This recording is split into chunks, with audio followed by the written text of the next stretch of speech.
हर dose जो लगाई जाती है उस डोज को हमने उस पर दर्ज करने की व्यवस्था खुद भारत सरकार ने कर रखी है। अब जब वो डोज दर्ज हो रही है वहां, तो उनको खुद को मालूम है कि कितनी दी गई है और कितनी लग गई है। तो जब जितनी दी गई है 2% वेस्टेज हम बता रहे हैं, उससे भी कम होगा, क्योंकि कुछ एंट्रीज हमारी रिपीट हो गई, इसलिए हम 2% कह रहे हैं। ये जो वेस्टेज है राजस्थान में सबसे कम है पूरे देश के अंदर, 2% से भी कम है, और हिंदुस्तान का एवरेज वेस्टेज है 6%। भारत सरकार ने जब वैक्सीनेशन ड्राइव शुरू किया था 16 जनवरी को, तब जो गाइडलाइन दी 10% तक वेस्टेज उन्होंने भी माना और उन्होंने अनुमत किया, और यही मान के वैक्सीन दी जा रही है। अब ये हल्ला, ये शोर शराबा क्यों है? कहीं वेस्टेज नहीं है, सारी बातें बार बार साफ कर दी गई है। एक बार एक वाइल में 10 डोज होती है, 5 आदमी, 6 आदमी, 7 आदमी लगवाने वाले आ गए। अब वो 2 घंटे 3 घंटे से इंतजार कर रहे हैं, फिर वो हल्ला मचाते हैं, दबाव डालते हैं, हमें आपने टाइम दिया था, हमको वैक्सीनेट करिए। तब 3 आदमियों के इंतजार के लिए 7 आदमियों को बैठाना कितना मुश्किल काम है। जब उनको डोज लगा दी जाती है, 4 घंटे के अंदर अंदर अगर बचे हुए 3 आदमी नहीं आएंगे तो वो डोज खराब हो जाती है।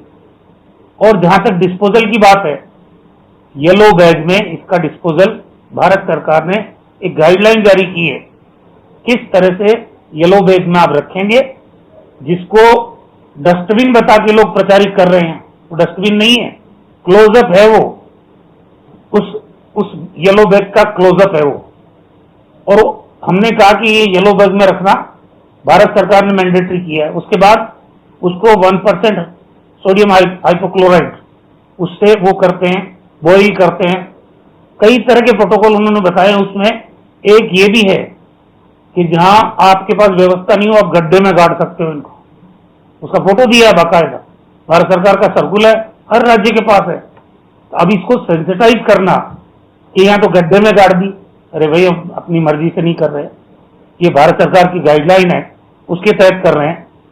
राजस्थान ने जिस ढंग से तैयारी की है वैक्सीनेशन की, 2444 कोल्ड चेन पॉइंट हमने बनाए हैं, स्टोरेज की कैपेसिटी हमने पूरी तैयार की है।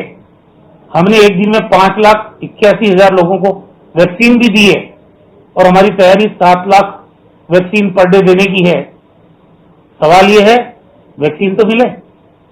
आज तक भारत सरकार ने नहीं बताया कि सीरम इंस्टीट्यूट या भारत बायोटेक उनकी प्रोडक्शन क्षमता क्या है, वो कितना प्रोडक्शन कर रहे हैं, और जो प्रोडक्शन वो कर रहे हैं उसमें से वो कितना एक्सपोर्ट कर रहे हैं और क्यों कर रहे हैं।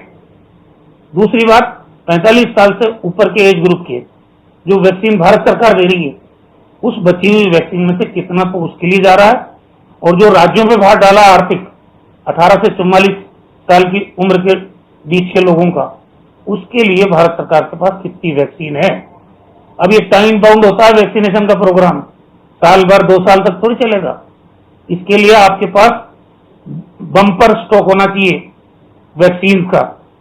अब क्योंकि ये आवाज उठ रही है देश के अंदर, एक वैक्सीन का दाम 150 रुपए भारत सरकार के लिए हो, 300 रुपए राज्य सरकार के लिए हो, दूसरी वैक्सीन का 400 रुपए और प्राइवेट के लिए 600। एक देश में 3 तरह के दाम कैसे हो सकते हैं? और पहली बात यह कि आज तक देश में जितने टीकाकरण हुए हैं पल्स पोलियो तक, वो सारे टीकाकरण का भार देश में सरकार चाहे किसी भी पार्टी की रही हो, ये भारत सरकार का और राष्ट्रीय प्रोग्राम होता है। आपने अचानक राज्यों पर वित्तीय भार डाल दिया, तो राज्य जिनके पास न वैक्सीन है और ना वो वैक्सीन के प्रोडक्शन के बारे में उनके पास कोई फीडबैक है।